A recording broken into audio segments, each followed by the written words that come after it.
preparados preparados para la clase de hoy. Como ustedes verán, pues hoy nos dedicaremos a estudiar el tema de la teoría, qué es la teoría y cómo se enlaza esto con los estudios literarios.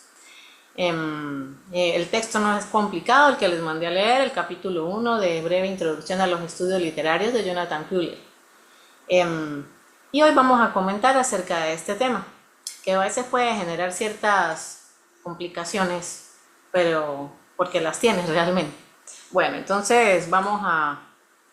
la asistencia no la tomaré ahorita porque creo que van llegando poco a poco, entonces creo que no se pierde un poco de tiempo en eso. Vamos a avanzar entonces. Bueno, entonces antes de hablar de lo que es la teoría, si quieres pasar ajá. Quiero escucharlos a ustedes acerca del texto. Sí, qué luces les dio el texto, qué cambios les produjo a la hora de interpretar esto de la teoría. Si lo que leyeron ahí se conectaba con las ideas que ustedes tienen acerca de lo que es una teoría en general o la teoría. Entonces, bueno, quiero escucharlos a ver para ver quién está conectado, preguntamos. Creo que es más fácil. Si quieres me muestras quién es, Raúl, quiénes están. Tenemos Alejandra, Javier, Elvanelis, Nurigeli, perdón, Kenia, Victoria, Ángel. Bueno, vamos a preguntar por ahí, Daniela. Hola, Daniela, ¿cómo estás? Ah, el Vanelis levantó la mano. Bueno, el Vanelis, vamos a oír qué opinas sobre este texto y cómo tú relacionaste tus conocimientos previos acerca de lo que es una teoría con el texto que tenían que leer para hoy. Bueno, Hola, profe, buenos días. hola. Bueno, primero me permito presentar porque la vez pasada cuando se presentaron todos no tuve la oportunidad, llegué un poco tarde Okay. y bueno, no había tenido el gusto. Eh, yo soy Elba Nelly, soy docente universitario de la Universidad de Oriente, del Núcleo Bolívar. Y bueno, acá con la maestría súper, bueno, contenta y entusiasmada, ¿no? Con todo este nuevo proceso. Y bueno, en cuanto acá, lo que nos, aquí el día de hoy, estoy haciendo la revisión de la lectura y bueno, me interesó mucho en principio cómo ellos em, nos dan una cachetada en cuanto a lo que creíamos que era la literatura, perdón, la teoría que en primer lugar se pensaba, se puede interpretar como una conjetura o una especulación, suposiciones hipotéticas, y realmente la teoría va más allá de esa mera hipótesis.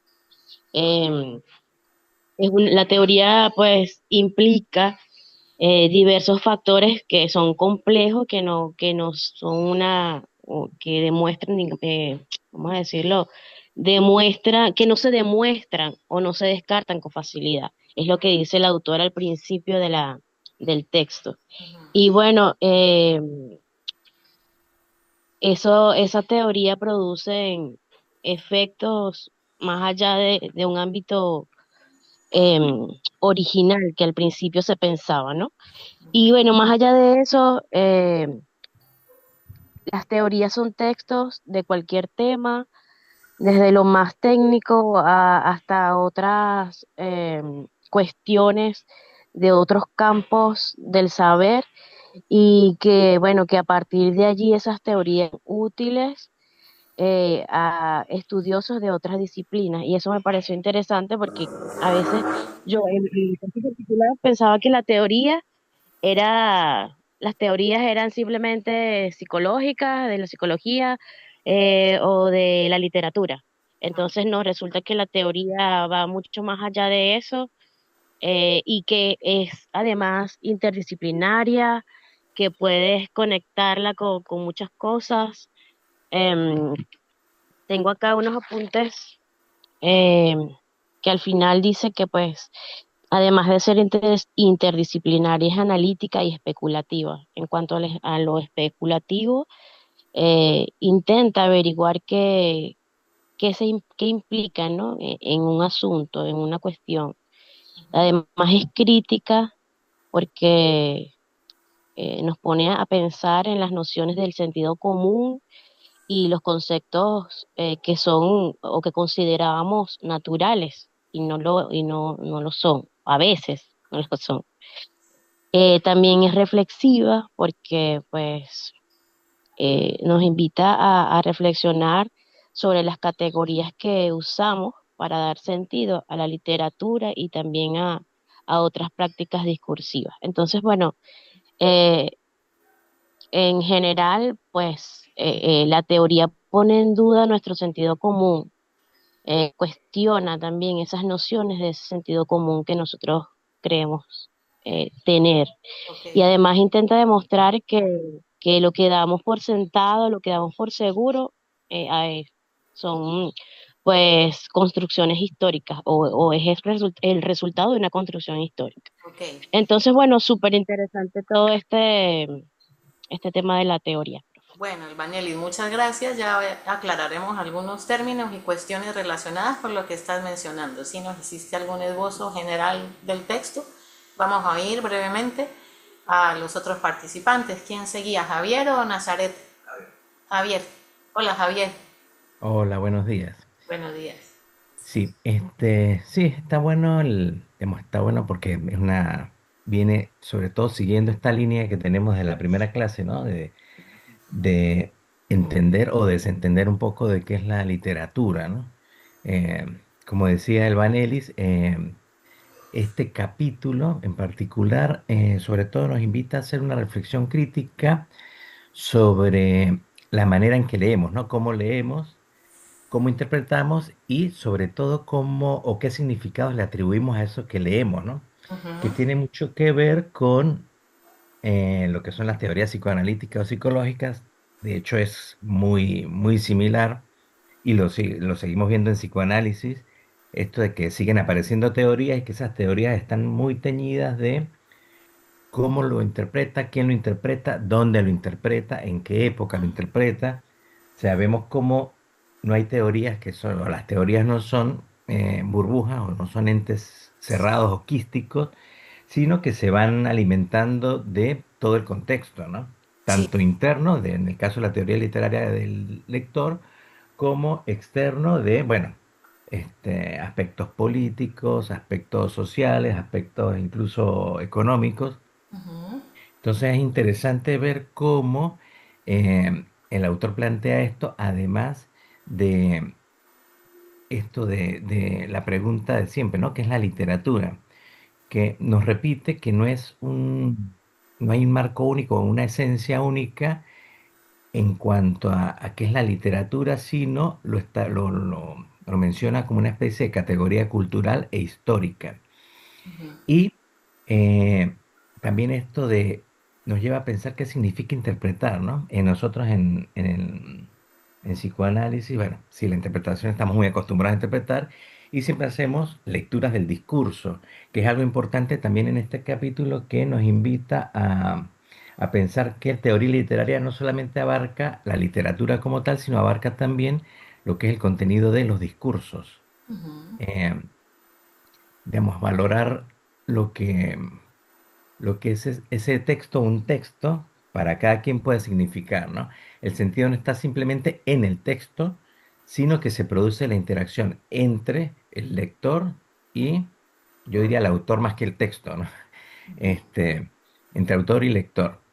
ok. Y como decía, bueno, no analiza solo la literatura como tal, sino los tipos de discursos, discursos de medios, discursos culturales, populares, políticos, este, lo que hace también que eh, nos lleve a considerar que la lectura, perdón, como tal, eh, no la hacemos de una manera ingenua, ¿no?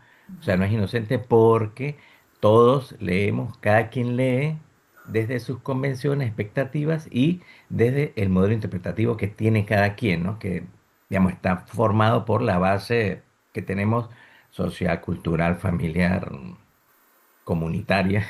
Ujú. Este, Así es. entonces lo importante acá de la teoría es que hace visibles todos estos supuestos y nos permite cuestionarlos. Eso Totalmente. sería así como Muy bien. un mini resumen de lo que, bueno, lo que pude ver y lo que generó en mí esta lectura, ¿no? No, excelente, Javier.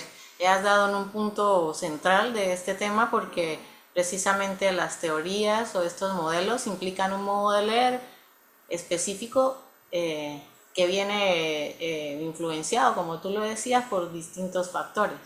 Entonces, muchas veces estos modelos o estas teorías, digamos, en diferentes áreas, ¿no? Del conocer humano o del saber humano, sabemos que ellas pues están alimentadas por todo un contexto histórico, cultural, político, económico, como tú bien lo decías, y en el manejo de los discursos. Entonces, muchas veces ellas son formas de leer el mundo que no son inocentes, ciertamente. Y de hecho estos modelos teóricos en diferentes áreas, ¿no? Como mencionaba antes, ellos son como una especie de esferas de conocimiento que muchas veces se enfrentan entre sí, dialogan entre sí y que nos muestran el debate cultural que puede existir en un momento dado de la historia o que ha existido a través de ella. Entonces sí, muy bien, gracias por tu aporte, excelente. Vamos a ir a Nazaret. Hola Nazaret, ¿cómo Porque estás? yo había puesto y la verdad que mis compañeros han resumido muy bien lo que pensaba opinar, pero bueno, solamente quería agregar que me Ah, no te encantó que preocupes. Fuller, que yo soy fanática de Aretha Franklin, utilizara ese fragmento de No, You Make Me Feel Like a Natural Ajá, Woman, ¿no? O sea, una como que mujer al natural. final Se inspira en hacer una mujer sentir natural. cómo ya te explica de que lo natural, pues no es natural, viene es parte de una construcción que tiene que ver con, bueno, ideología, con género, clase incluso, ¿no? Y eso como que dejar claro que también la parte especulativa no implica tampoco que sea especular por especular, todo tiene que tener un sentido y hay relaciones complejas. O sea, no es solo decir, bueno, a mí me parece que podría ser, sino de qué forma se construye esa opinión, ¿no? Que bajo una clase de argumentos y tal, y que no es solo especular por especular, o sea, porque no es la teoría no necesariamente, según lo que yo lo veo, de acuerdo como periodista, ¿no? Es que la teoría no es opinión, ¿no? O sea, la teoría tiene un componente especulativo, pero ese componente especulativo tiene un Total. constructo que lo sostiene, no es simplemente decir, bueno, yo creo que. Y nada, a mí particularmente pues me gustó eso porque como que hice clic con esa explicación de cómo eso, de cómo lo que uno cree natural está influido en esa forma no inocente de leer. Bueno, Exactamente, dejo, muy bien. dejo Gracias, mi compañero. Nazaret. Sí, ahí tú has mencionado algo importante que es la base de lo que vamos a conversar hoy y es el hecho de tener en cuenta que es una teoría realmente, porque una opinión, una teoría, eso no es lo mismo, ¿sí?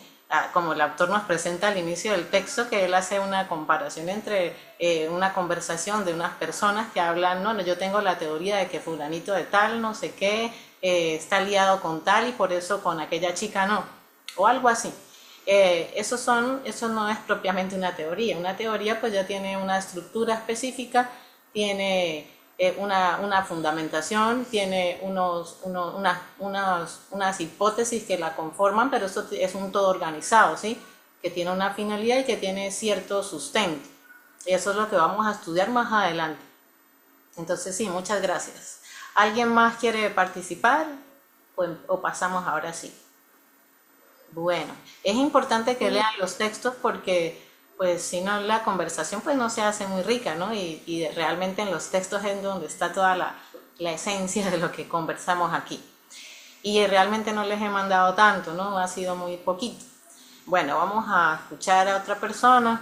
A ver, vamos a preguntar para ver si han leído así como cuando uno está en pregrado. A ver, preguntemos. A ver, por ahí. Kenia, Kenia, ¿cómo estás? ¿No está por ahí?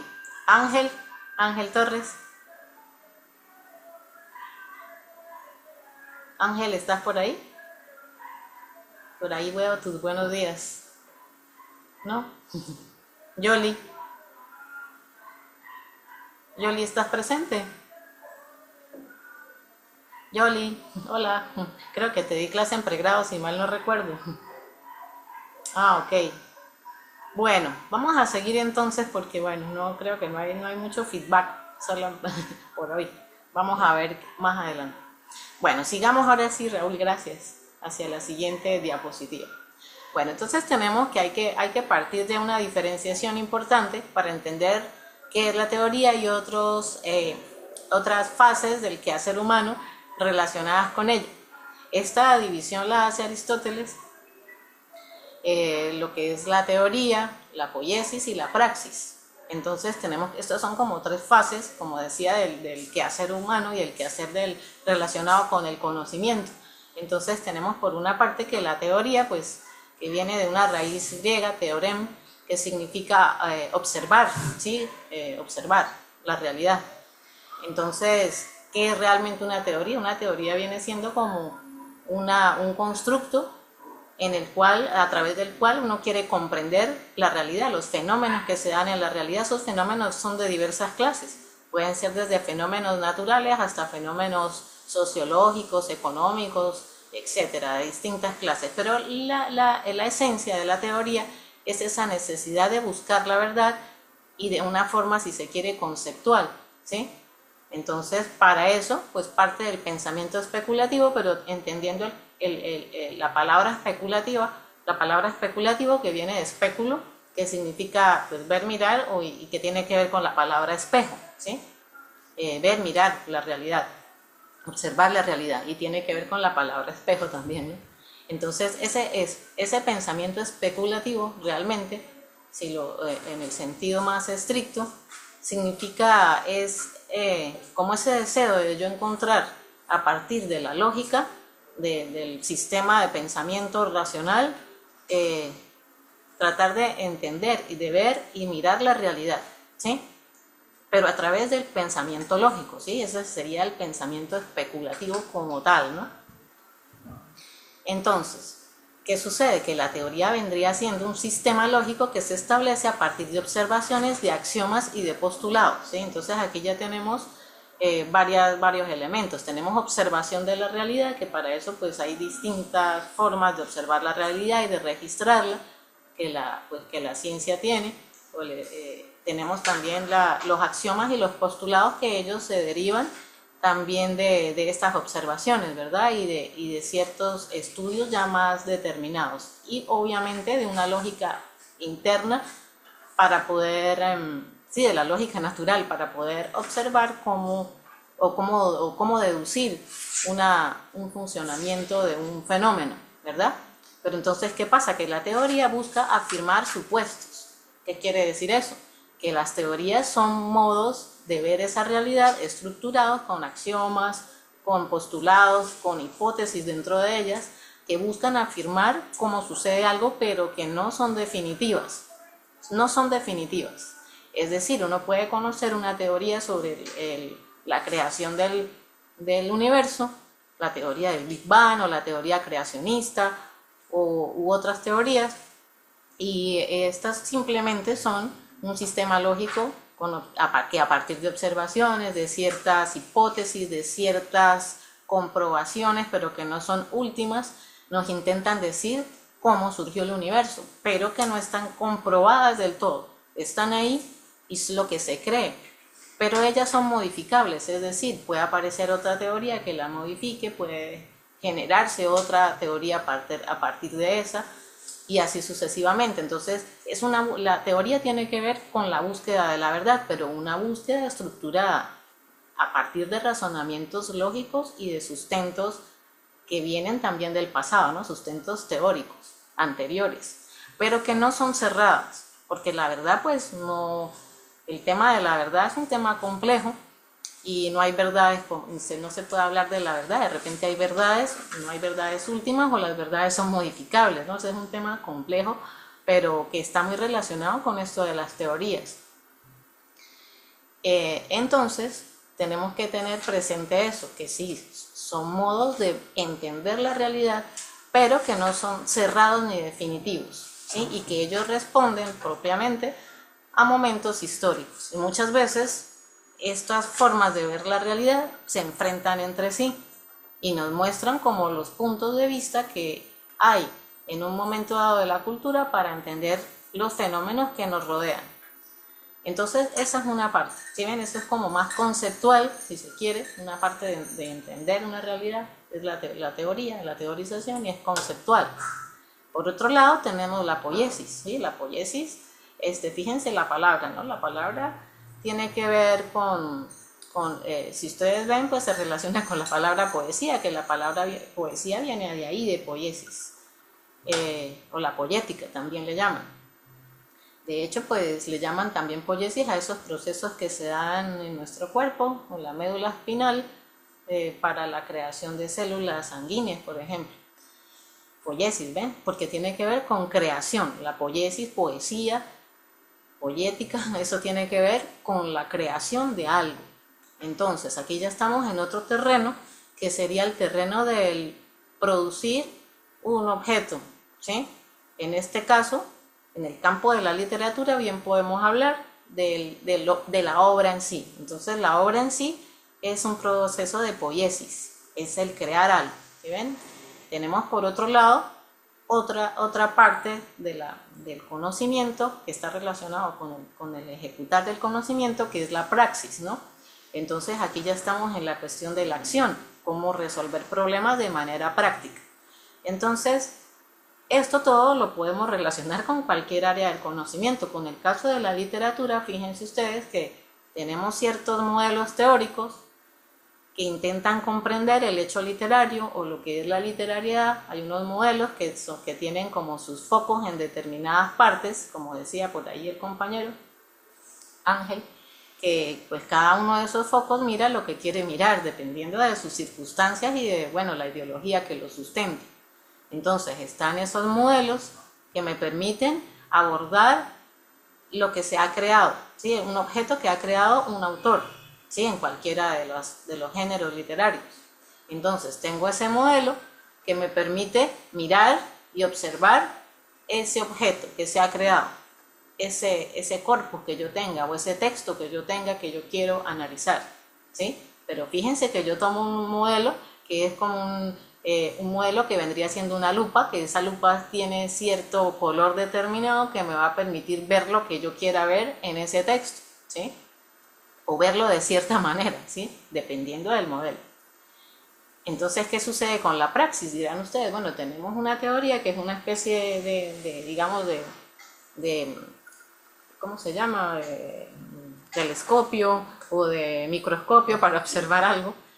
Ese algo que vamos a observar es el texto. Ahora, ¿qué sucede con la praxis? Pues con la praxis lo que sucede es que ahí sería ya la ejecución de esa conexión entre la teoría y el objeto, que vendría siendo la crítica literaria. Y cómo la crítica literaria activa ese texto en los contextos sociales, ¿sí?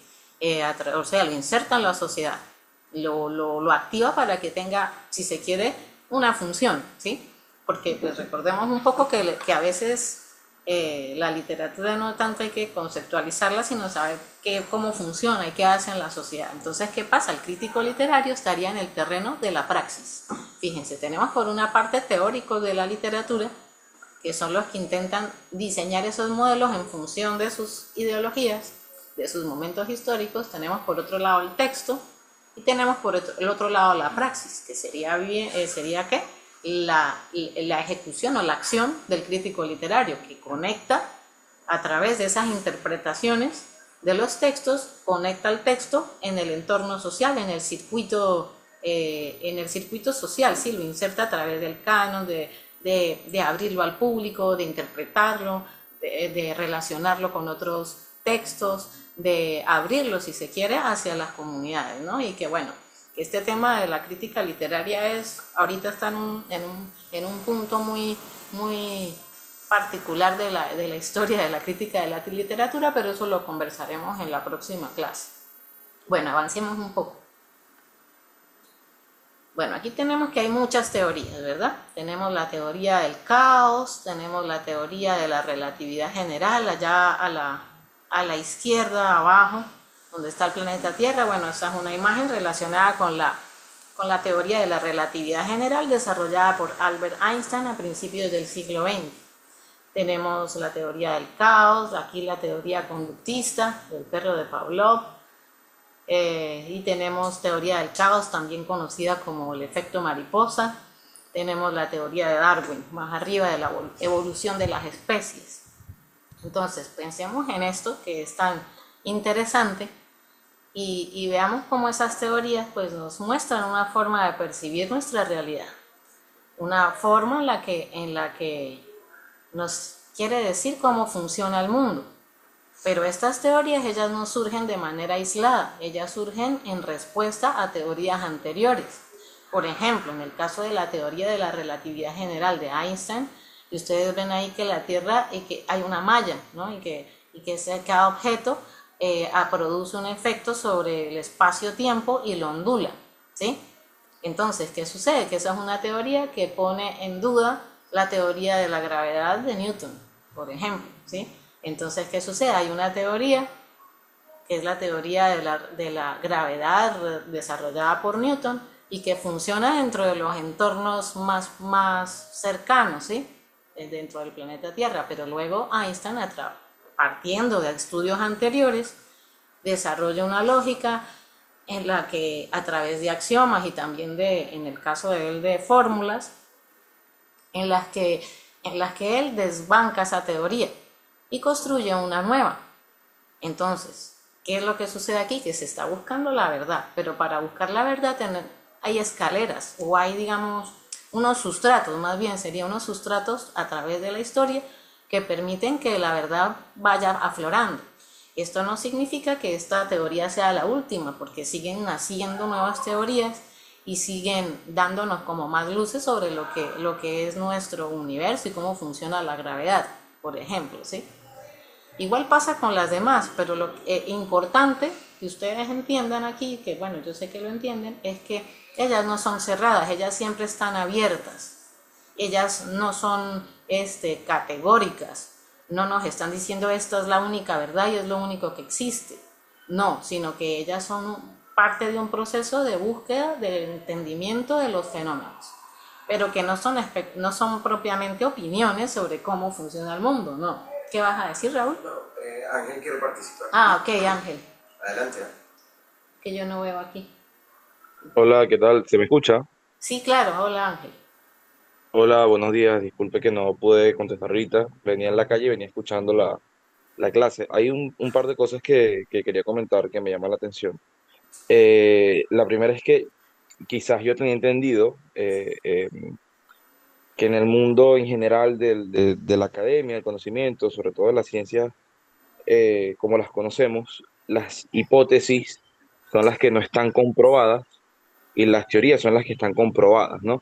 Entonces, a lo mejor yo tengo ese conocimiento un poco desactualizado, no lo sé, pero con respecto al libro, al texto, hay una cosa que me llama la atención y es que siempre hay esta postura un poco abierta precisamente hacia lo que usted comenta, hacia nuevas formas de pensar la literatura, los textos. Yo quería preguntarle si existía la posibilidad de que algunas de estas fueran menos precisas. O sea, dentro del espectro de la teoría hay algunos enfoques quizás más adecuados que otros. En el caso de la teoría literaria o en la teoría en general. No, no, de la teoría literaria. No, pues realmente no hay modelos que sean unos más adecuados que otros. Realmente el uso de un modelo depende de la persona que lo elige. ¿Por qué lo elige? Ajá, porque esto tiene que ver con el modo, la subjetividad de cada individuo y lo que considera que es literatura. Teniendo en cuenta que no hay un concepto fijo de literatura, sino que es un concepto que es dinámico, que de repente él se mueve por diferentes fases, o no digamos fases, sino por diferentes espacios.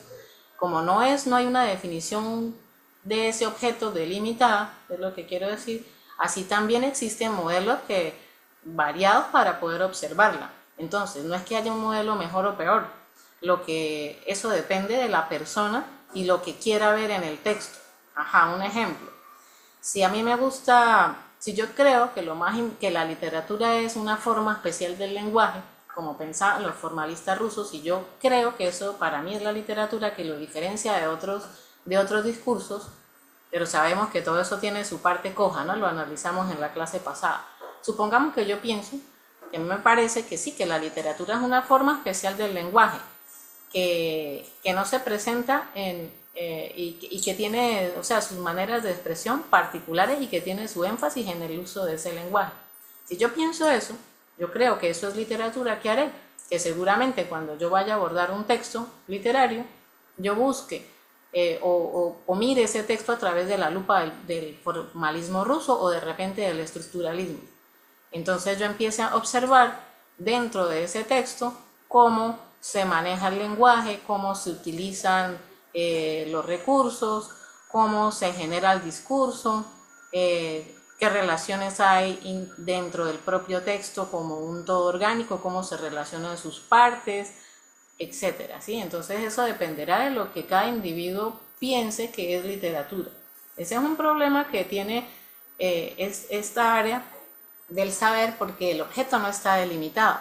Supongamos en otras áreas del saber, en el campo de la física, ¿sí? En el campo de la física, bueno, con todos los distintos objetos que hay ahí para conocer, pero se supone que se quiere observar un fenómeno físico de la realidad, ¿sí? Y esos objetos están bien delimitados. O por ejemplo, si yo quiero estudiar algo en el campo de la biología y quiero observar algo en el desarrollo de alguna especie, entonces claro, ahí el objeto está delimitado y hay aparatos teóricos que están más delimitados y son más concretos para poder abordar esos objetos. En el caso de la literatura, como el objeto no está delimitado, esto es una cuestión de tipo, un problema epistemológico que tiene la literatura, el estudio de la literatura. Y es que el objeto, al no estar delimitado, permite que no solamente que yo utilice modelos que han nacido dentro de los estudios literarios para poder abordarlos, modelos teóricos, sino también que utilice teorías que están fuera de la literatura, al punto que uno puede observar estudios de textos literarios que parten de teorías como la teoría del caos. Yo leí un artículo una vez sobre un análisis que le hacían a Don Quijote de la Mancha a partir de la teoría del caos. Lo hacen, entonces, ¿por qué sucede eso? Pero nunca jamás en las ciencias duras van a utilizar una teoría de la literatura para analizar, no sé, el desarrollo de un animalito, de algún ser, no sé, de algún fenómeno físico. Eso no sucede. En cambio, en la literatura sí pasa. Uno puede observar ese tipo de cosas.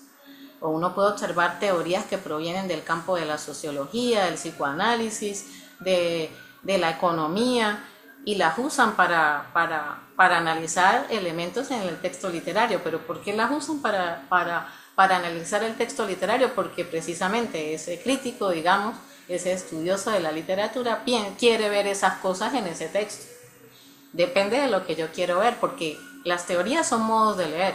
Entonces, ellas no son inocentes, como lo mencionaba por ahí el compañero, creo que era Javier, que realmente no son inocentes. Ellas esos modelos nos permiten ver lo que uno quiere ver. ¿Qué quiero ver en el texto? Quiero ver una relación entre la vida del autor y lo que él escribe. Quiero psicoanalizar al autor a través de sus textos. Entonces esa persona va a buscar un modelo, va a buscar la teoría psicoanalítica de Freud para poder analizar el texto. Entonces hay no es un problema como tal, sino que es tal vez la parte de la naturaleza de la misma literatura que permite eso. Entonces no sé si me hice entender. Ahora bien, con respecto a lo que tú decías de que las teorías ellas tenían verdades, no, realmente no. Hay teorías como por ejemplo la teoría del Big Bang que tienen algunas hipótesis que han sido confirmadas, pero no es del todo que que es una verdad absoluta. Es lo que se cree que es más cercano a cómo se originó el universo. Entonces dicen que, por ejemplo, que había un punto muy denso de energía muy concentrada en el inicio y que eso explotó y eso generó al universo, el Big Bang.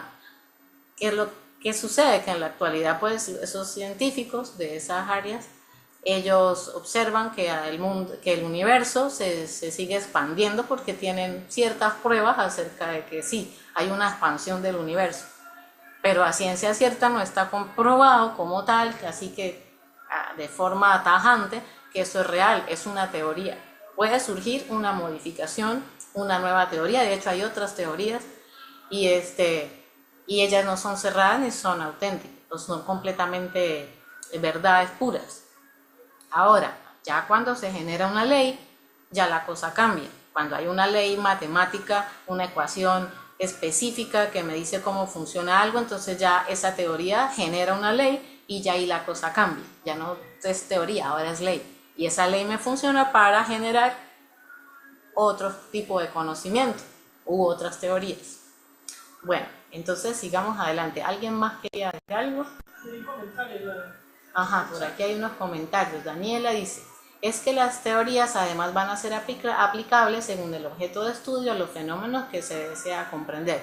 Sí, ciertamente sí. En ese sentido se puede pensar en el sujeto situado, sí, totalmente. Es lo que estábamos conversando, que depende del objeto de estudio, también el florecimiento o la proliferación de teorías. Bueno, aquí María Sabeta dice, entonces podemos decir, según Köhler, que la teoría es un cuestionamiento de las premisas. Es decir, no es una herramienta para aplicar a un texto, sino un proceso que nos cambia a nosotros como lectores. Bueno, esto es importante tenerlo en cuenta porque resulta que hay que hablar de teoría y hay que hablar de teorías, ¿sí? Y ustedes dirán, bueno, pero eso es un poquito raro, ¿qué significa eso? Y lo que pasa es que dentro de estos estudios de la teoría literaria, hay gente que habla de la teoría como un género. Entonces, ¿qué sería? Que la teoría sería analizar cómo se han estructurado las formas de ver los textos, las formas de verlos o de entender la literariedad. Entonces, cuando se habla de teoría, se hablaría de un género que sirve que es de tipo especulativo, ¿sí? Con ciertas premisas y con ciertos axiomas determinados que responden a una ideología, pero que lo que se busca es estudiarlos a ellos, ¿sí? Y ver cómo ellos interactúan unos con otros y cómo ellos han funcionado respondiendo a situaciones históricas o qué es lo que ellos quieren leer o cuál es la ideología que los soporta, ¿sí? Y funcionan como géneros. Y dentro de esa teoría, pues no solamente estaría de término teoría, sí, solamente, sin las teorías, sería podríamos incorporar ahí teorías de todo tipo en el campo de las ciencias sociales. Pero sería como estudiarlas como un género que tiene ciertas particularidades, ¿no? Y esto es algo que propone no solamente este autor, sino también esta famosa argentina, ella se llama Beatriz Arlo. Beatriz Arlo, gracias, sí. Beatriz Arlo tiene un libro muy bueno que se llama Las clases de literatura, que ella dio en un tiempo allá en una universidad argentina, y ella habla justamente de la teoría desde este punto de vista, como modos de leer, y cómo más bien el ejercicio, verla como un género, y más bien el ejercicio de analizar estas teorías, no como modelos aplicables a textos, sino para observar cómo han entendido los individuos las formas de acceder al texto en diferentes momentos de la historia, ¿no? Y que si uno analiza, uno se da cuenta que sí hay correspondencias reales entre los movimientos ideológicos e históricos, económicos y el surgimiento de esas teorías, ¿no? Entonces, ver cómo de repente en el campo cultural ellas se mueven y cómo ellas nos buscan y nos llevan de forma, si se quiere, política, a observar algo en los textos, ¿sí? Es como si ellas fuesen una especie de visor más delimitado que no es inocente, que no es ingenuo. Entonces, esta autora tiene una propuesta muy interesante y para poder entender este funcionamiento de la teoría. Y por otro lado tenemos las teorías, que ya serían los modelos como tales, y que de repente el crítico puede utilizar como herramienta para poder estudiar un texto. Entonces aquí hay un problema de tipo también metodológico, porque pues el crítico literario necesita de dónde agarrarse, ¿verdad?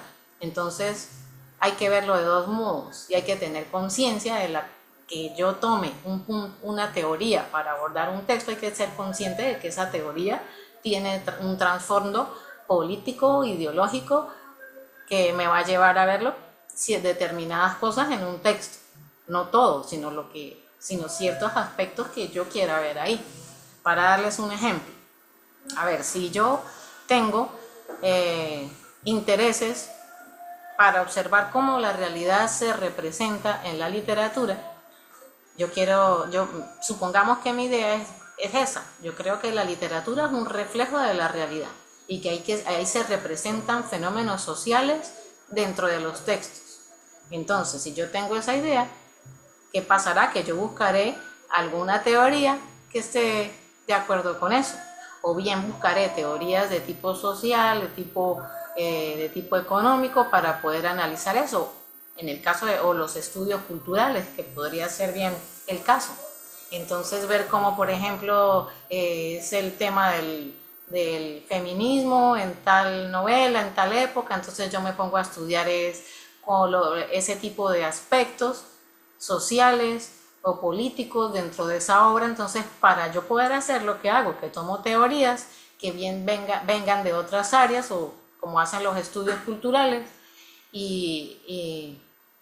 o de repente alguna crítica de tipo marxista, algunas teorías que tienen cortes de tipo marxista, entonces voy a observar esas relaciones de poder dentro de las obras, ¿ven? Pero es por lo que yo quiero ver en la obra. Pero si yo quiero ver en la obra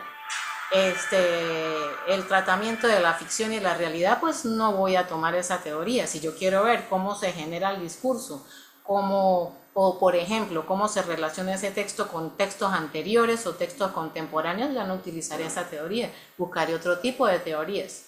Si yo quiero ver cómo lo recibieron los lectores en esa época, supongamos, Cumbres Borrascosas, que está tan de moda ahora, supongamos que yo quiero analizar cómo fue la recepción de la obra en la época en la que fue publicada y cómo es la recepción de la obra en esta época.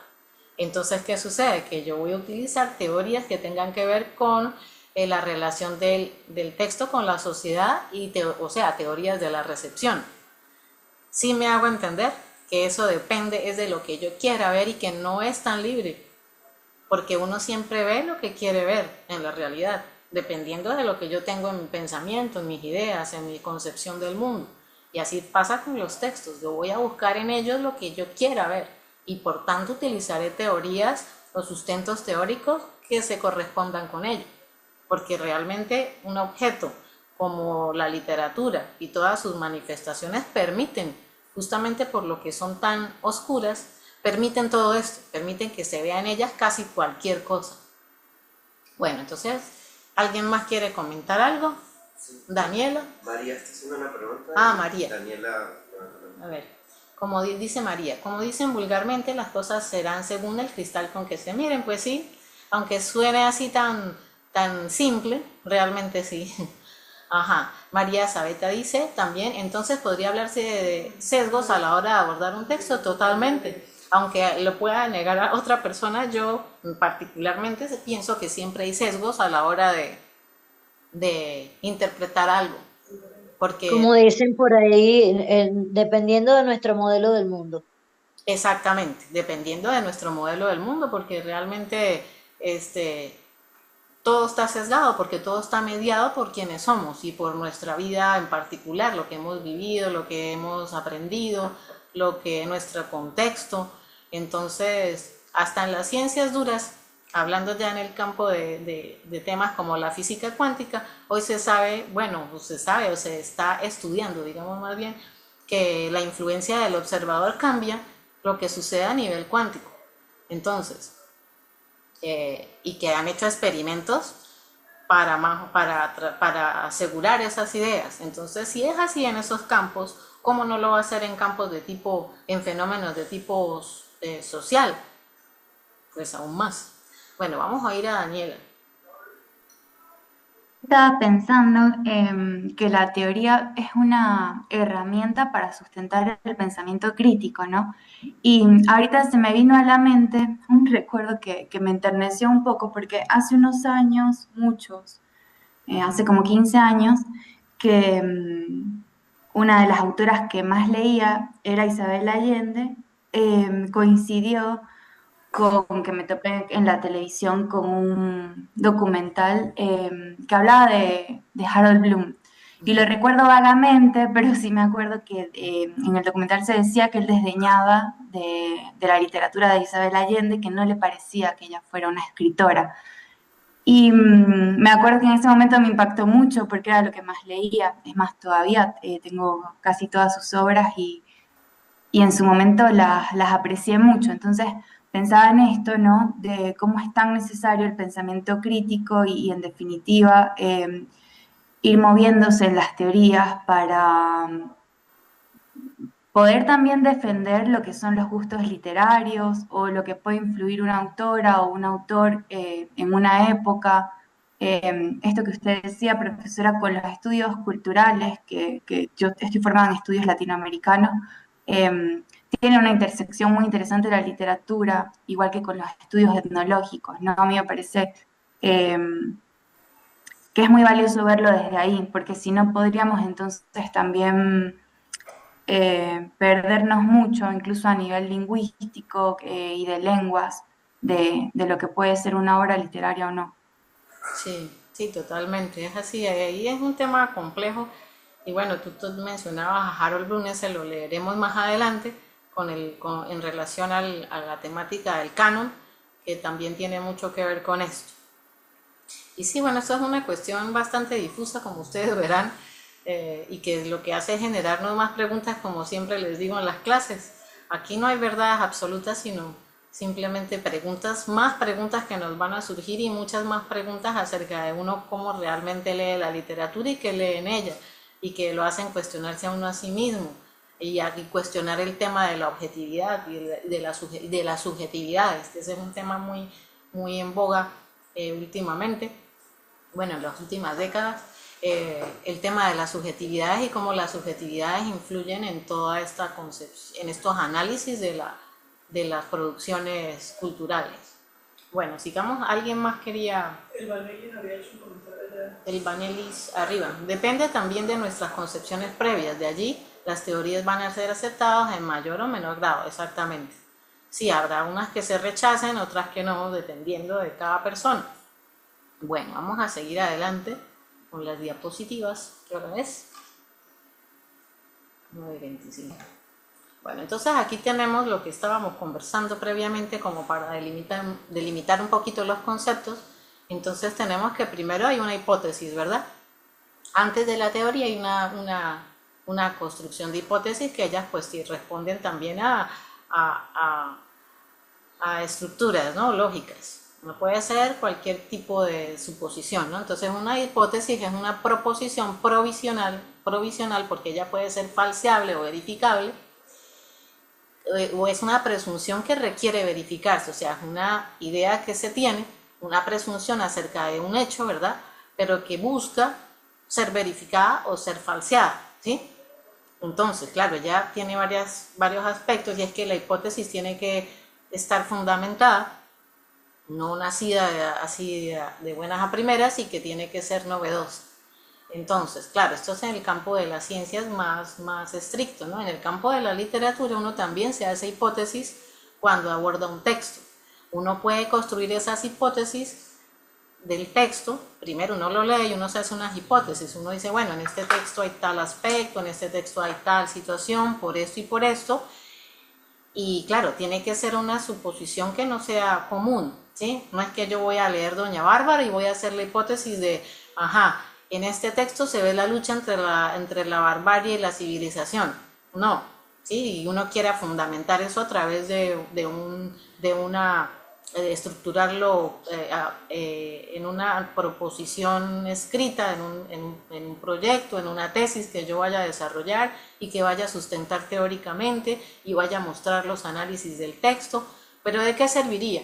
Si yo hago esa hipótesis y eso ya no es novedoso, eso ya lo ha dicho mucha gente, eso ya está más que dicho, no sirve. Entonces la hipótesis, cuando yo abordo un texto, tiene que ser una presunción que parta ¿de qué? De una lógica, de una observación de unos supuestos, de unos axiomas que yo noté ahí en ese texto, y yo me haga esa suposición, pero yo tenga también como la forma de sustentarla científicamente y de verificarla o de no verificarla a través de un análisis, ¿sí? Bueno, entonces, eso es una parte. Tenemos una suposición, luego tenemos las teorías, que son conjuntos de enunciados interrelacionados que definen, describen, relacionan y explican fenómenos de interés. Las funciones de la teoría son la descripción de los fenómenos objeto de estudio, el descubrimiento de sus relaciones y de sus factores causales, ¿sí ven? Entonces son enunciados interrelacionados, ¿sí? Que ellos, como ya mencionábamos antes, tienen una serie de premisas y de axiomas. Entonces, ¿en búsqueda de qué? Pues de describir fenómenos, de descubrir relaciones entre ese fenómeno con otros fenómenos, cómo funciona ese fenómeno, etc. Y por otro lado tenemos la ley, que ya es una proposición científica que afirma una relación constante entre dos o más variables o factores, cada uno de los cuales representa una propiedad o medición de sistemas concretos. Bueno, eso en el campo de las ciencias duras, ¿verdad? En el campo de la literatura difícilmente podemos estructurar leyes que nos funcionen para aplicarlas a todos los textos, por ejemplo. Una ley en la que yo diga, bueno, en cada, no sé, el axioma, sí, la variable A más la variable B dividido entre la variable tal, me va a producir tal, eso no lo puedo observar en un texto, no puede aplicarse a todos los textos, es imposible por la naturaleza indefinible del objeto de estudio, nada más por decir algo. Pero sí, en el campo de las ciencias duras, ya cuando se establecen leyes, ya es diferente, ¿no? Ya hay un elemento que me funciona para medir y para sustentar de forma mucho más fehaciente un fenómeno. Bueno, sí. Bueno, entonces tenemos aquí varias características de la teoría que, bueno, hay que resaltar. Entonces, fíjense que expone relaciones complejas y de tipo sistemático entre diferentes factores. Es difícil de verificar su falsedad o veracidad. ¿Sí? Ellas están ahí como en una especie de stand-by, las más válidas, las que son más probables, pero realmente pues es muy difícil verificarlas totalmente o falsearlas totalmente. Es un sistema de afirmaciones que permite entender un fenómeno o una parte de la realidad.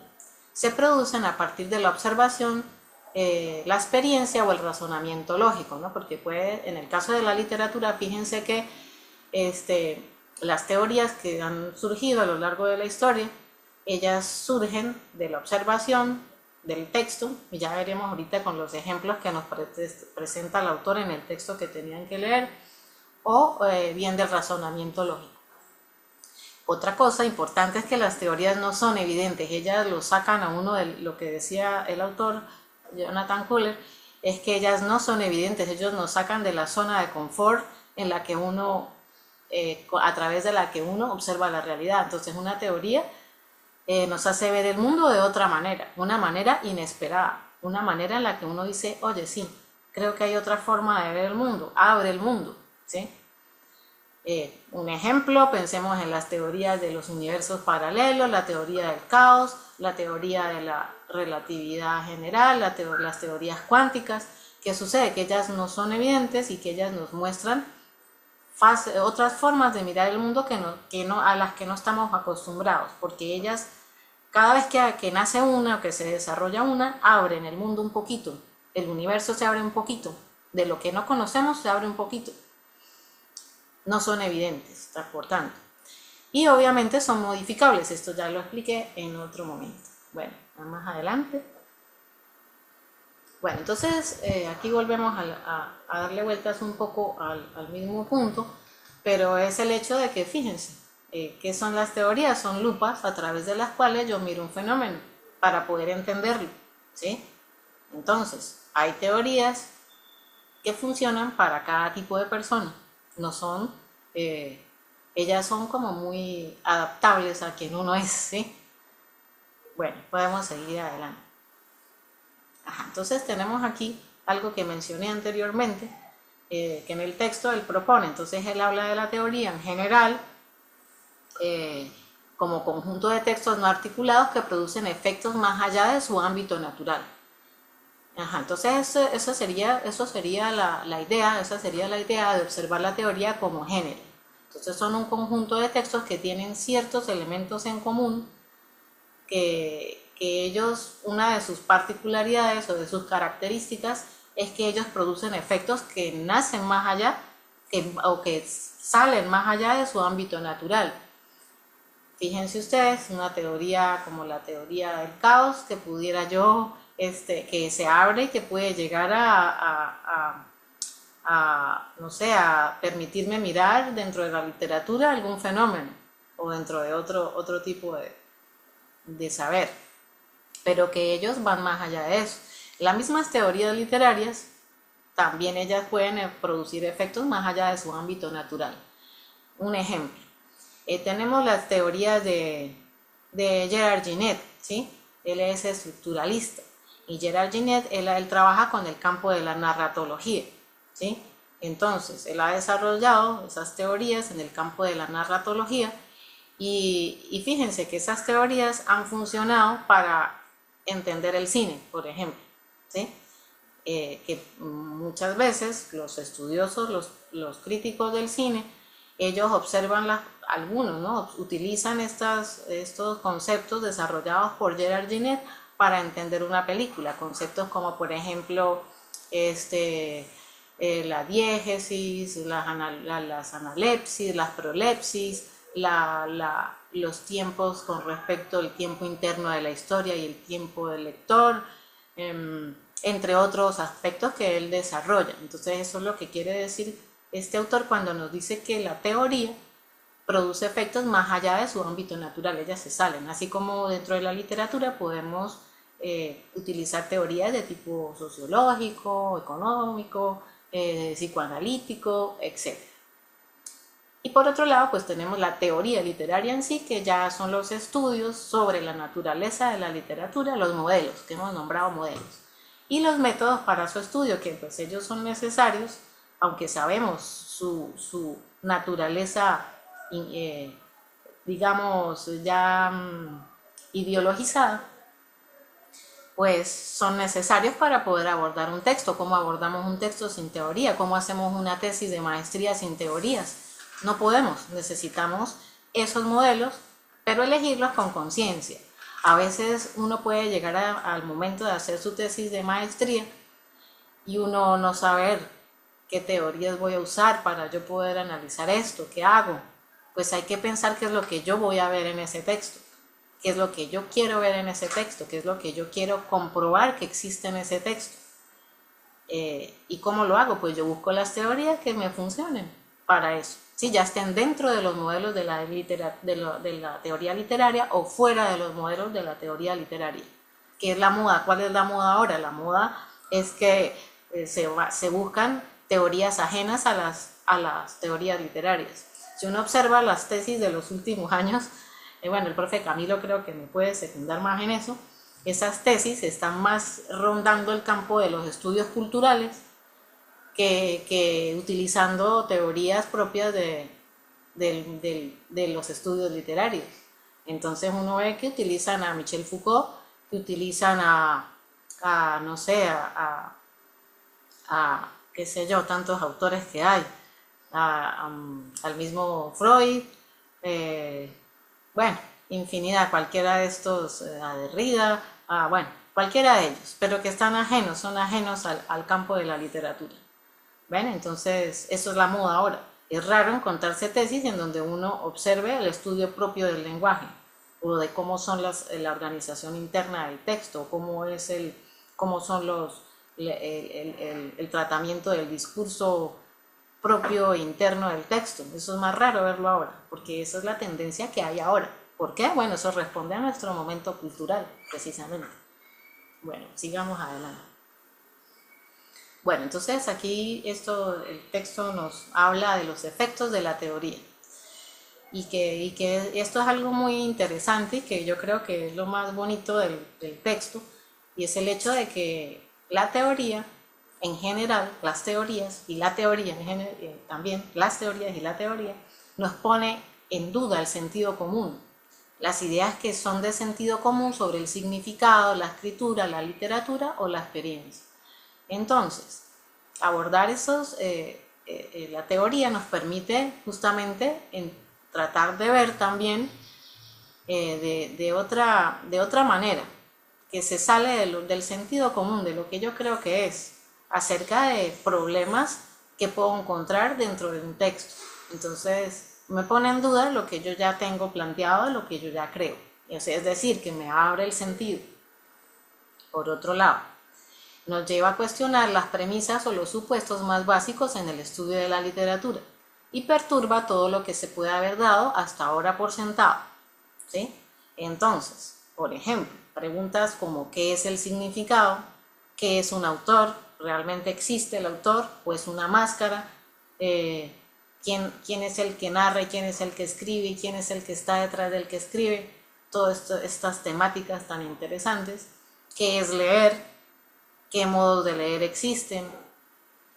¿Qué es el yo o el sujeto que escribe, el que lee, el que actúa? O sea, ¿quién es el sujeto que recibe el texto o el que escribe? ¿O qué relaciones hay entre ese texto y el que lo lee o el que lo escribe?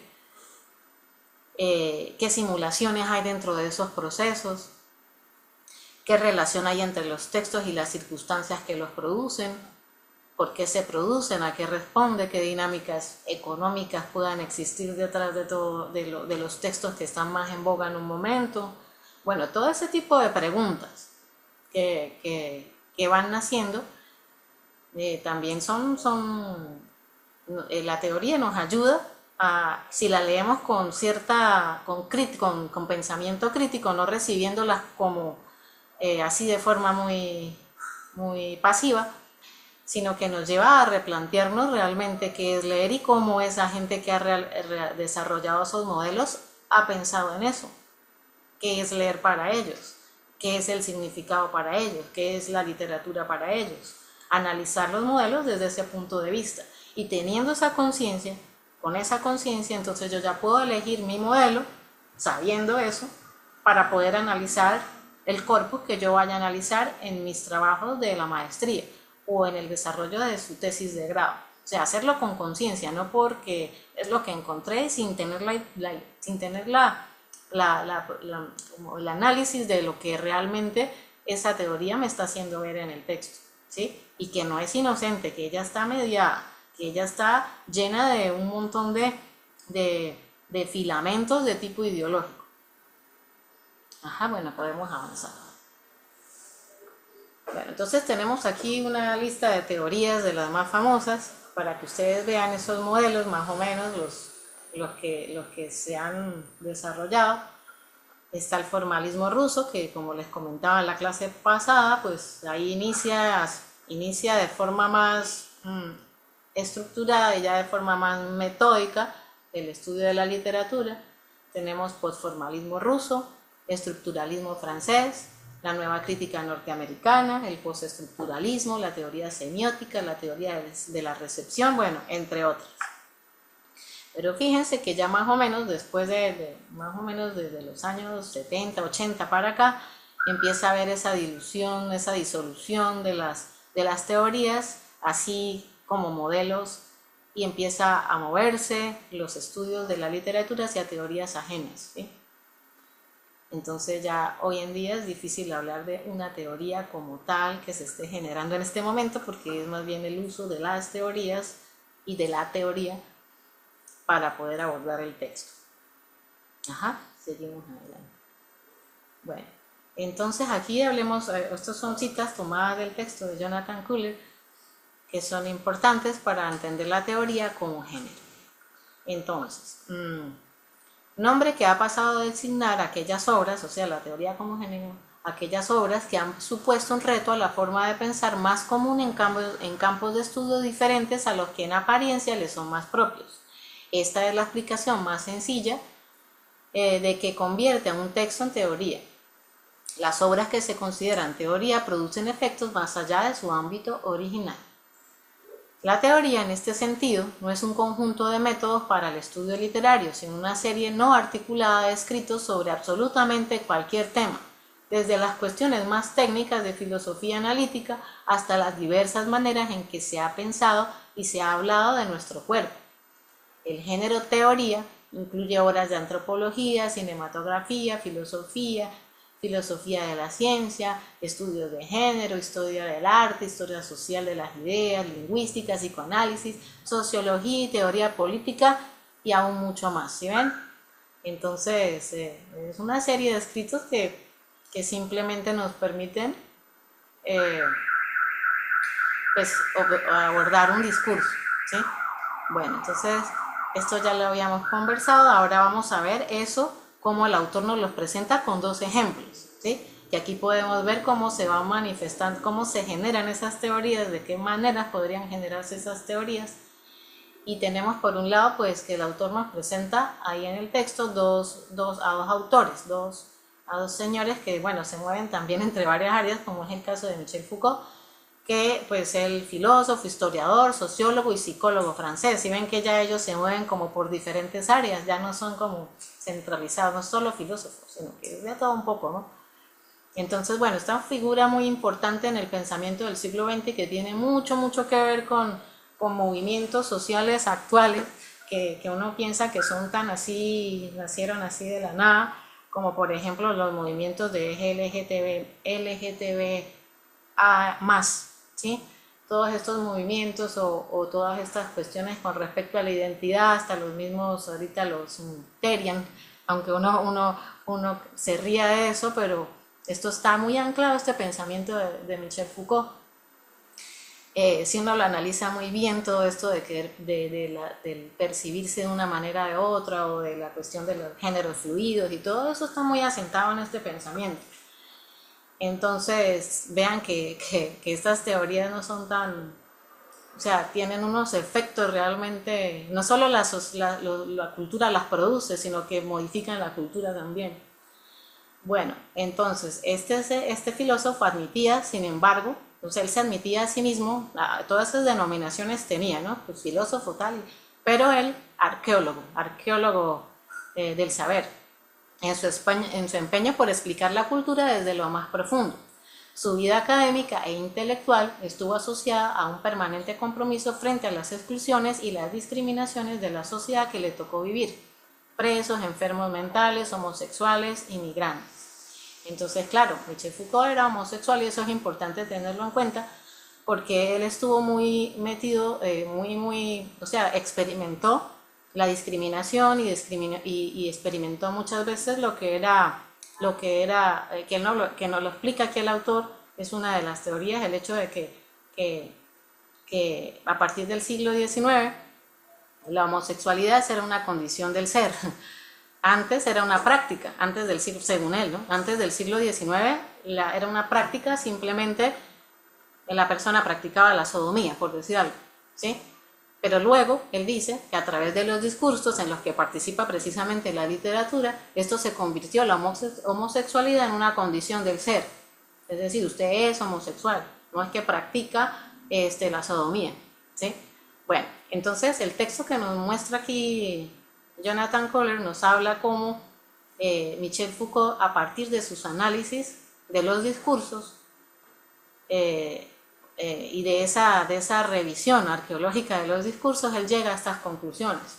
Y cómo estas conclusiones, ese mismo ejercicio el análisis de estos conceptos, lo reafirma también y los ancla al poder. Bueno, podemos pasar adelante. Por otro lado, tenemos a otra propuesta que nos muestra aquí Jonathan Kohler, que es de Derrida, que es un filósofo francés de origen argelino, conocido popularmente por desarrollar un análisis semiótico conocido como deconstrucción. Él ya está dentro de los deconstruccionistas, que ya ellos tienen un pie ahí en la posmodernidad. Entonces ya son posmodernos, podríamos decir de cierta manera. Entonces vemos cómo él genera una teoría a partir de un texto literario, ¿sí? Y que es bastante complejo de entender, pero que si uno lo analiza, pues uno ve, le abre uno el sentido de ver realmente cómo es la realidad. Bueno, entonces estos dos autores, yo no me acuerdo si sigue una diapositiva, pero creo que ya es la última. Vamos a hablar de esto, ¿sí? Vamos a hablar de esto y es que, ustedes observaron cómo se generan ahí de dos formas las teorías, ¿no? Que nos va a presentar Jonathan Kohler. A ver, ¿ustedes qué observan en el caso de Michel Foucault? Con lo que nos muestra el autor y nos dice cómo genera eso. Y es una teoría que está fuera de la literatura, pero ¿qué sucede ahí? A ver, ¿qué ustedes me pueden decir acerca de lo que dice Michel Foucault y que nos presenta Jonathan Kohler ahí? Él nos está mostrando ejemplos, ¿verdad? ¿Cómo lo relacionamos entonces con cómo se genera aquí? ¿Se genera fuera del texto literario, dentro del texto literario? ¿Cómo se genera? ¿Qué ven ustedes ahí? Bueno, hablaré yo. Bueno, por aquí Raúl va a conversar algo. Vamos a ver a Raúl. Bueno, a mí me parece que lo hace en el caso de los dos, de Derrida y de Foucault, lo hace dentro del texto. Porque, o sea, me llama mucho la atención el ejercicio de la filosofía, ¿sí?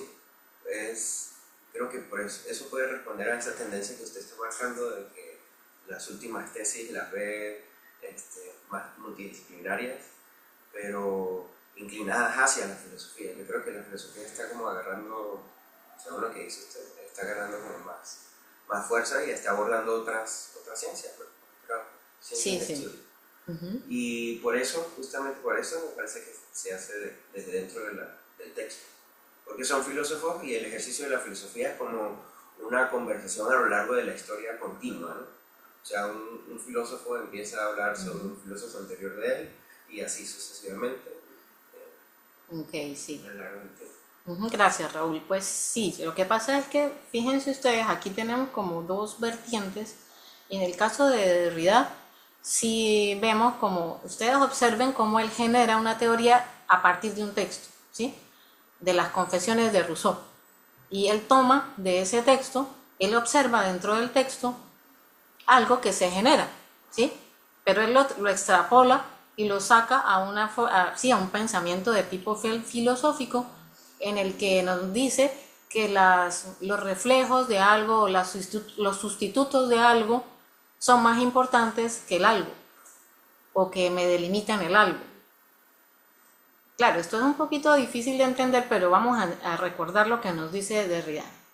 Derrida habla sobre ese texto de Rousseau que se llama Confesiones y en el que Rousseau cuenta que él estaba por ejemplo, una de las cosas que aparecen en el libro es su amor desmedido por una mujer mayor que él.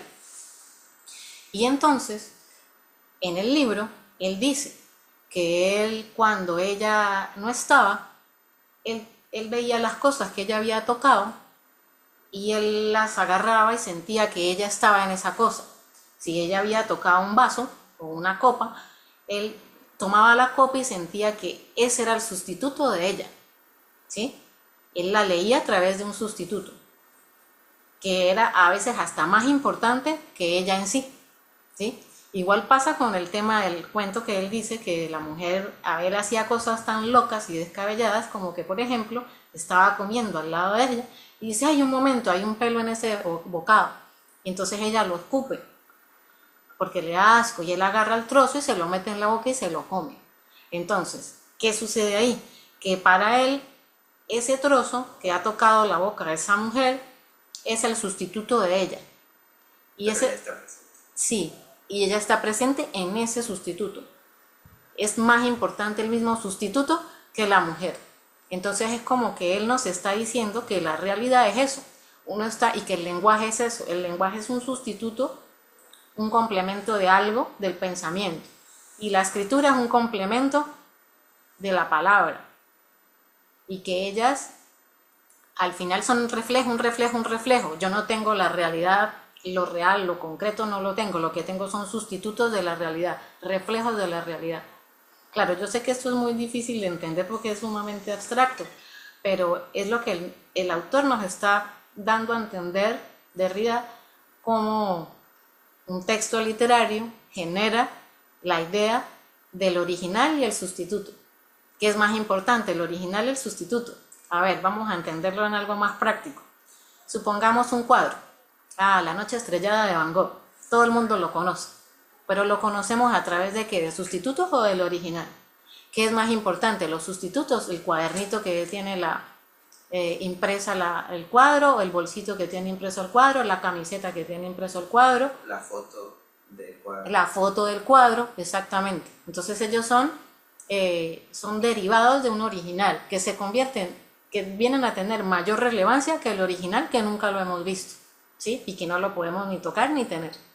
Entonces, ¿qué sucede aquí? Que esa teoría es bastante compleja porque tiene que ver con, sí, lo que es real y lo que no es real, o lo que consideramos real o que no consideramos real, la toma de un texto literario. O sea, él la extrapoló del texto literario y salió hacia afuera, hacia lo filosófico, hacia el entendimiento de lo real. Esa es una manera de hacer la teoría, ¿sí ven? Por el otro lado, Foucault no. Él lo que hace es analizar discursos en general, dentro de los que hay uno de tantos discursos es la literatura, porque él nos habla ahí de cómo se crea para él la concepción de la idea de el sexo es una concepción creada por discursos en un momento dado de la historia, según él en el siglo XIX, que es un concepto que adquiere unas dimensiones en ese momento. Pero ¿qué pasa? Él lo hizo analizando los discursos que hay, discurso de la historia, discurso de la economía, discurso de todo tipo, ¿sí? Históricos y también literarios. Entonces, ¿qué sucede? Que él ahí observa no solo la literatura, sino que observa toda una generalidad de discursos y desde ahí desarrolla una teoría que funciona no solo para la literatura, funciona para otras áreas del saber, ¿sí? Pero es distinto, no sé si me captan, una viene como de lo que hay afuera de todos los discursos y él genera esa idea de que el sexo es una concepción creada por discursos en un momento dado y que el poder la usa para seguirla afirmando, ¿sí? Entonces, claro, eso es un tema bastante complejo, pero el hecho de oponerse a ciertas cuestiones de ese campo reafirma justamente esos conceptos que el poder tiene acerca de ese algo. ¿Sí? Es un poquito enredado, pero para esto hay que leer más a Foucault. Entonces, esa es una teoría que bien me podría funcionar para vamos a leer Cumbres Borrascosas. Yo agarro facilito ideas de Foucault y las voy a utilizar para mirar si están dentro de Cumbres Borrascosas. Utilizo la lupa de Foucault pensando que ese libro seguramente también era un discurso que funcionó para crear ese concepto y para establecerlo y para alimentar el poder que rodea a una zona que se supone que es contrasistema, pero que afirma el sistema. Entonces, sería una manera yo tomar esa lupita de Foucault y observar eso en Cumbres Borrascosas. Por otro lado tenemos teorías postmodernas, como el caso de Derrida, con eso de la sustitución y el original, el suplemento y el original, y yo bien podría, él las toma del texto, y de ese texto literario se extrapolan hacia otros, o también yo podría observar eso mismo dentro de la literatura, ¿sí?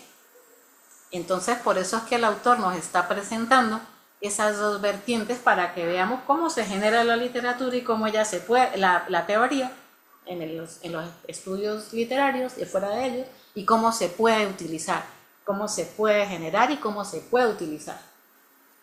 Bueno, entonces vamos a leer por aquí. Alejandra dice que se le fue la luz. Bueno, no pasa nada. Por aquí Nazaret, sobre el sexo, dice Foucault. Uno cree que está resistiéndose al poder al defender el sexo y en realidad está operando dentro de los términos establecidos por el poder. Sí, esa cita es perfecta porque es lo que estaba tratando de explicar. Y fíjense ustedes lo que está pasando ahora. Entonces, porque el poder, ustedes saben que pues es omnipresente y tiene maneras de adaptarse a lo que lo opone, lo usa, ¿sí? Entonces, ¿qué pasa? Por ejemplo, ahorita sabemos que, bueno, está toda esta cuestión del movimiento LGTB+, la cultura woke y todo aquello, entonces, pero, ¿qué sucede? Sí, eso se oponía a un poder, pero resulta que el poder lo usa y no nos damos cuenta. ¿Cómo? Ustedes dirán, pero ¿cómo? Si, bueno, esto es importante, que la gente pueda autopercibirse como quiera y tal, o que quiera tener una sexualidad fluida, o que quiera, bueno, lo que sea. Ajá, pero ¿qué pasa ahí? ¿Qué pasa ahí? Eso no será que esos movimientos que eran contracultura, ahora el poder los usa para su propio enriquecimiento. Claro que sucede así. Si ustedes, para comprobarlo, simplemente abrimos Netflix y vemos alguna serie, cualquier serie o una película o lo que sea, uno ve o vemos el Oscar, por decir algo, y uno observa ahí qué es lo que hay, y uno se da cuenta que esos discursos contraculturales sobre esa área de la expresión humana son usados por el poder. Entonces, eso es lo que nos está diciendo Foucault, ¿sí? Y por eso está tan de moda utilizarlo para analizar los textos, porque funciona realmente. Y claro, pero ¿qué concepción de la literatura habría si yo hago eso? ¿Qué concepción de la literatura yo tendría si utilizo la lupa Foucaultiana, por decir una palabra? Pues estaría yo moviéndome en una idea de que la literatura refleja la realidad, de que la literatura es un espejo de la realidad, que la literatura me refleja las dinámicas de poder, que la literatura es una forma discursiva en la que yo puedo ver cómo se acciona la dialéctica histórica, ¿sí? Entonces tienen cierto sesgo de tipo marxista también ahí. Entonces, sí me van entendiendo lo que quiero decir, ¿verdad? Bueno, entonces, ¿alguien más quiere aportar algo? ¿Hay algo que no esté claro, que me quieran preguntar? Es el momento para preguntar. O alguna cuestión que... bueno, por aquí alguien habla, Nazaret dice que el concierto de Bad Bunny creo que es un buen ejemplo. Bueno, Nazaret, si quieres, hablas y nos comentas cómo lo observas tú, el concierto. No, sobre lo que estaba conversando usted de cómo ciertos discursos terminan apropiándose en lógicas de poder. Una de las cosas que se hablaba, ojo, que a mí me gusta Bad Bunny, debo admitirlo, queda entre todos, pero se hablaba de bueno, de que no era, de que era un concierto en el que se hacía una representación de Latinoamérica en un contexto obviamente de muchísima represión por el tema de Trump, etcétera, ¿no? Y de lo latino, que bueno, ahí también creo que se puede escribir una tesis sobre lo latino y sobre la economía en la plantación, etcétera, pero no es el tema. Pero es de cómo al final eso está insertado entre una lógica donde obviamente ganan los grandes capitales. La NFL gana un montón de plata, Spotify un montón de plata, Apple también. Entonces, claro, hay un discurso ciertamente legítimo desde, bueno, que es la independencia de Puerto Rico, el apagón, por ejemplo, las demandas que obviamente existen dentro de la sociedad boricana, pero que están insertos en una dinámica donde evidentemente hay capitales de música, etcétera, y nadie hubiese puesto a una persona que aparentemente en este momento es percibido, ya que estamos hablando de las percepciones también, que es percibido como un contrapoder, pero que está inserto en una lógica de poder. Entonces yo creo que dentro de lo que está planteando Foucault, de cómo al final resistirse también, también hay que mirarlo en qué momento te inserta, porque de pronto si no lo hubiese contratado la NFL, uno diría, bueno, es un acto rebelde, pero al final ellos sabían que podían ganar dinero a partir de eso. Entonces yo creo que es interesante si se mira con esa lupa de Foucault este tipo de elementos que a mí me parecen súper interesantes porque demuestran además otra clase de cosas. Por ejemplo, si lo miras desde la clase, por ejemplo, ¿no? De cómo, bueno, que te gusta o no te gusta Bad Bunny, pero si te parece que es Nietzsche o que es tal,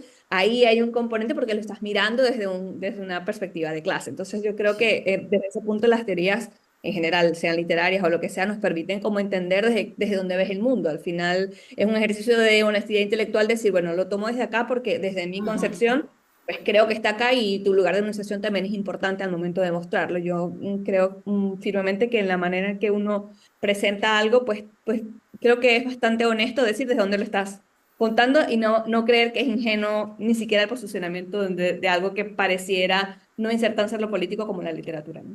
No, me parece excelente lo que dices con respecto a eso de la honestidad intelectual, que eso tal vez sea la mejor manera de resumir lo que, parte de lo que hemos hablado, porque sí, dejar de ser un poco inconscientes y dejar también de pensar que tenemos la última palabra, sino entender que nuestras percepciones también son mediadas, ¿sí? Entonces, bueno, además de eso, pues el ejemplo que has propuesto totalmente nos funciona y fíjense cómo eso es un fenómeno cultural, es un discurso, ¿sí? Que se presenta con música, con ciertos elementos representativos, con un performance y todo aquello, pero es un discurso al fin y al cabo. Entonces yo lo podría bien abordar desde esa óptica del hecho, lo podría abordar desde la óptica de Foucault y la dinámica del poder que está presente, la has explicado, es así, es contra poder, pero a la vez asienta poderes, otros poderes. Y por otro lado lo podríamos observar también desde la propuesta teórica de Derrida y de ver cómo esos son suplementos de una realidad que está detrás, que terminan siendo más importantes que la realidad misma de la cultura latinoamericana, ¿sí? Entonces, eso es importante, es interesante verlo, cómo podemos utilizar cualquiera de esas lupitas para analizar un fenómeno como ese. Muy bien, gracias, Nazaret. ¿Alguien más quiere aportar algo o comentar algo o preguntar algo también? ¿Quién? Ross Fowell ha hablado al respecto de Bad Bunny. ¿Qué ha dicho? Si nos puedes comentar, porque no conozco. Alejandra, Sí, profe, sí, estoy en 1%, pero él es un filósofo puertorriqueño y él habla de la parte de la política, de la izquierda y de la lucha de los puertorriqueños que ya están en Estados Unidos.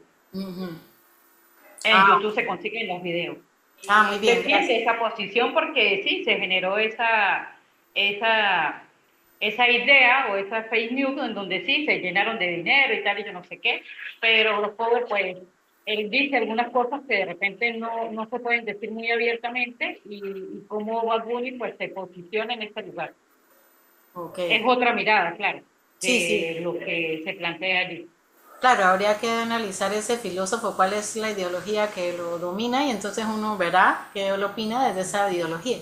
Sí, entonces... Eso, sí, claro que sí, desde la ideología de la izquierda. Entonces, claro, dependiendo de lo que él piense, él opinará. Fíjense que es así. Y con respecto a eso de Bad Bunny, yo escuché por ahí gente intelectual como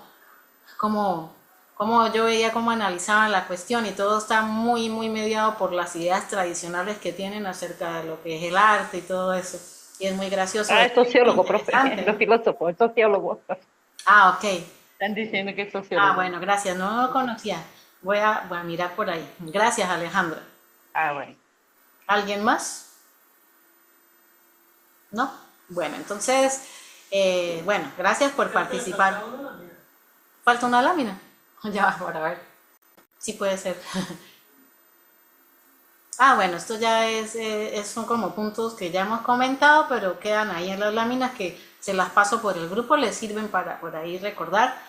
Entonces, recordar que la teoría es interdisciplinaria, es analítica y especulativa, intenta averiguar qué se implica en lo que llamamos sexo, lenguaje, escritura, significado, sujeto, critica las nociones de sentido común y los conceptos considerados naturales, es reflexión, pensamiento sobre el pensamiento, y eso es muy bonito, ¿no? Que la teoría como género es pensamiento sobre el pensamiento, un análisis de las categorías que utilizamos para dar sentido a las cosas en literatura y el resto de prácticas discursivas. Entonces, como para cerrar esta clase, que nos quede eso muy claro, el hecho de ser intelectualmente responsables, como decía Nazaret, y ver cómo nosotros estamos abordando los textos y que no somos y entender que esa forma de abordarlos nos va a llevar a unas conclusiones, también si se quiere ya mediadas, que responden a nuestra subjetividad. Entonces hay que tratar de ser lo más analítico posible y autorreflexivo y analizar bien qué es lo que yo quiero encontrar en ese texto y por qué lo quiero encontrar en ese texto y para qué lo quiero encontrar en ese texto, y en función de eso elegir la lupa con conciencia, ¿sí? No dejándome arrastrar por visiones de otras personas que de repente yo no entienda muy bien. Por eso es importante pues entender las teorías, tratar de, si voy a elegir una, abordarla profundamente y entender bien a qué responde esa teoría, a qué ideología responde esas teorías. Bueno, por aquí hay otro comentario, 2 comentarios. Nazaret dice: yo ayer oí al actor español José Sacristán, que lo amo, dice ella, declamando una canción de Bad Bunny, así que creo que se cierra el círculo para mí. Está muy bien. Ajá. Y el Vanelis por aquí dice: luego de escoger una teoría contamos con nuevas maneras de reflexionar sobre lo que leemos exactamente y saber que son solo parcelas de la observación de la realidad, no son la verdad última, porque la verdad pues es móvil, la verdad no es única, las verdades son no existen realmente, ¿sí? Sino que van por aquí por allá y las usamos de la manera en la que queremos usarlas. Bueno, muchas gracias, muchachos y muchachas, y espero que, bueno, que estén bien, y para la próxima clase pues vamos a trabajar con el tema de las funciones de la literatura. Para eso pues leeremos 2 textos, uno que es de Terry Eagleton, el primer capítulo del libro Funciones de la Crítica, y un artículo de un polaco, Slawinski, que también se titula, ese texto se titula Anatomía de las Funciones de la Crítica. Bueno, entonces muchas gracias por estar aquí hoy, agradezco los comentarios y recuerden leer porque pues a mí me gusta escucharlos a ustedes más que yo hablar, y hoy he hablado como mucho. Bueno, muchas gracias, cuídense, un abrazo para todos y que tengan un lindo día. Gracias a usted, profesora. Muy bueno su material. Gracias. Gracias.